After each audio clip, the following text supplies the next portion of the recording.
ഇന്ന് നിങ്ങൾ ഉണ്ടാക്കാൻ പോകുന്നത് എന്താണ്?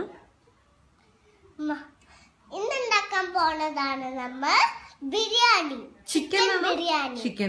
ഓക്കെ, അതിൽ നമ്മൾ എന്തൊക്കെ ആഡ് ചെയ്യണം അതിന് മാത്രമേ നമ്മൾ സ്വാഗതമാക്കുള്ളൂ. ഓക്കെ പറഞ്ഞോളൂ, എന്തൊക്കെയാണ് ആഡ് ചെയ്യുന്നത്? കുറച്ച് ഉപ്പ് ഇട്ടിട്ട് അതിനനുസരിച്ച് ബിരിയാണി ഇട്ടാൽ നമ്മൾ അത് റെഡിയാവും. അല്ല, ഇതില് എന്തൊക്കെയാണ് ആഡ് ചെയ്യേണ്ടത്? ഇതിൽ കുറച്ച് ചിക്കൻ, ബിരിയാണി റൈസ്, പിന്നെ കുറച്ചും മുളക് പൊടി, ഇഞ്ചിപ്പൊടിയൊക്കെ ആഡ് ചെയ്യാം. ഓക്കെ,